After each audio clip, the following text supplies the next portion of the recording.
And over the time that we've been there, many of the sites that we studied did decline over time, and they've disappeared from certain areas of town where they used to be really common. And during the time we were studying there, what we found was that when people would clear vegetation, especially bushes around like, so you'd have a park, and in that park, the trees would have a lot of brush around the base of the tree. A lot of times, horned lizards would hang out in that brush. And when they decided to clean up the park and remove all of that, the horned lizards just disappeared from that area, like completely gone. In alleyways, when they would remove big sections of brush and bushes that occurred along the edges, horned lizards would just disappear from the area.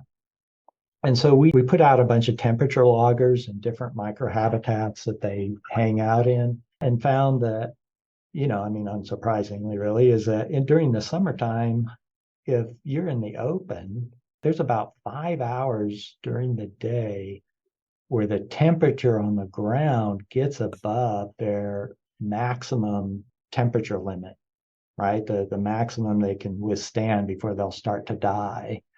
And it's sometimes it'd be way above. You could get, I think the highest temperature we recorded on the ground was probably like 60 degrees Celsius. It's extremely high. Their optimal temperature is 35 degrees Celsius, which is getting around close to 100 degrees.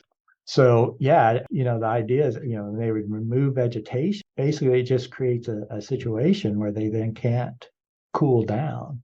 So horned lizards, they're ectotherms in that sense. They basically have to regulate their body temperature behaviorally by going in and out of the shade.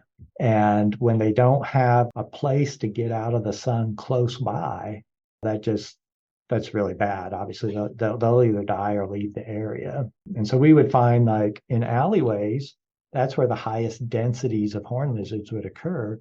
And it was kind of like a perfect little microhabitat for them, in that you had bushes alongside the fences in these alleyways. The alleyways were often dirt roads. And so the middle of the alleyway would be bare. We'd have a lot of bare patches of ground and then some grass on the side.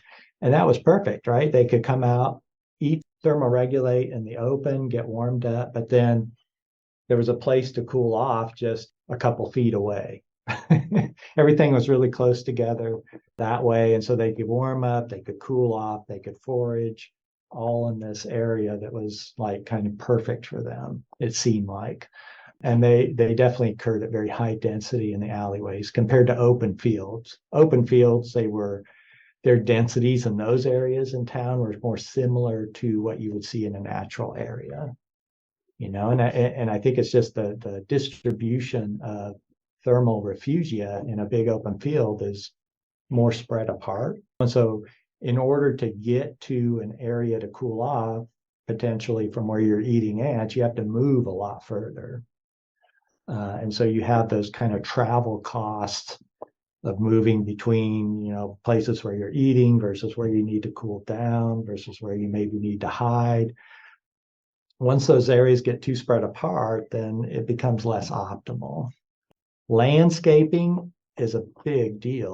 You could probably sit down and you could probably create a nice yard that just had native species and enough bushes and stuff in it that it would be perfect for them, But it would be convincing people not to have manicured lawns and to make sure you have native species and stuff in there. But yeah, you could probably have them as a common component, I would think, in small towns, but it would require doing the correct landscaping and not clearing out brush wholesale, because that's where they live.